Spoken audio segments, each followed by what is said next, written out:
The name comes from ARO, Romania, and it all starts back in 1957.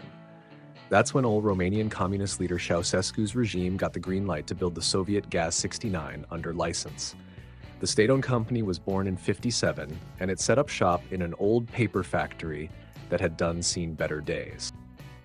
Way back in the late 1940s, early 50s, that factory had been used to fix up army vehicles, then dabbled in making motorbikes, before rolling out the IMS 57, their very first off-roader.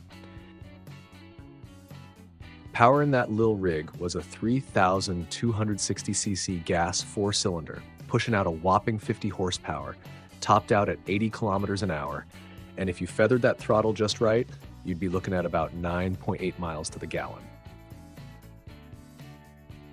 Now, they built about 3,200 of those rigs. By the time 1964 rolled around, then came the M461, all spruced up. That one had a smaller 2512cc engine, 70 horses, and could clip along at 100 kilometers per hour. Now, the M461, that was the last and biggest batch of those GAZ-69 based AROs, with over 80,000 made, and near 47,000 of them went to export. But come 1972, ARO brought out something all their own, and the 24 range was born. You could get yourself an ARO 24X, short wheelbase, long wheelbase, 2, 3, 4, even 5 doors, pickups, convertibles, heck, just about any setup you wanted. Engines? Well, you had 4 bangers from ARO, Toyota, Chrysler, or even a Ford V6 with a Cosworth head on that 95 Hunter. Diesels came from ARO Universal, Perkins, VM Motori, Peugeot, even Toyota. And from Colombia to China, ARO had folks covered.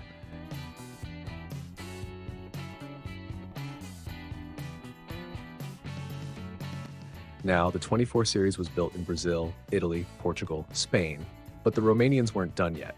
Come 1980, they rolled out a smaller model, the ARO 10, exported as the Dacia Duster. You could get it 2-wheel or 4-wheel drive with Renault, VW, Daewoo, or Dacia engines.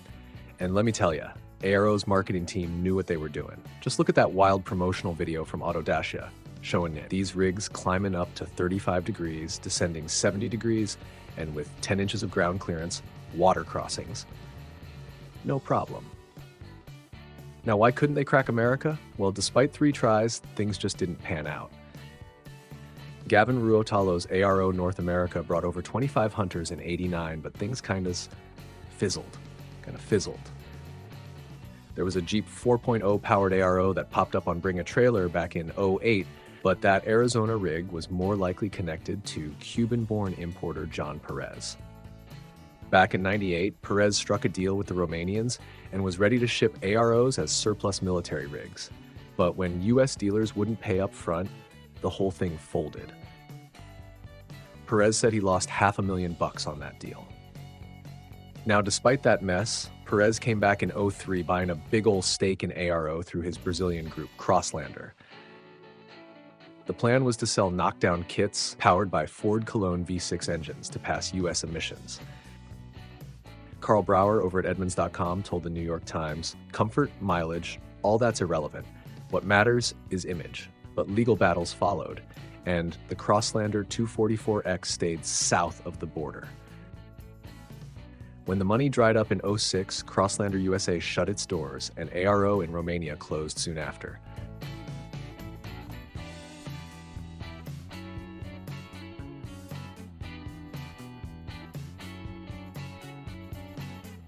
Now take a good look at that ARO-based race truck and tell me if that wasn't a missed opportunity. And hey, if y'all have ever spotted an ARO here in the States, drop us a comment below. We'd love to hear the story. Thanks kindly for watching, and y'all have a great day now.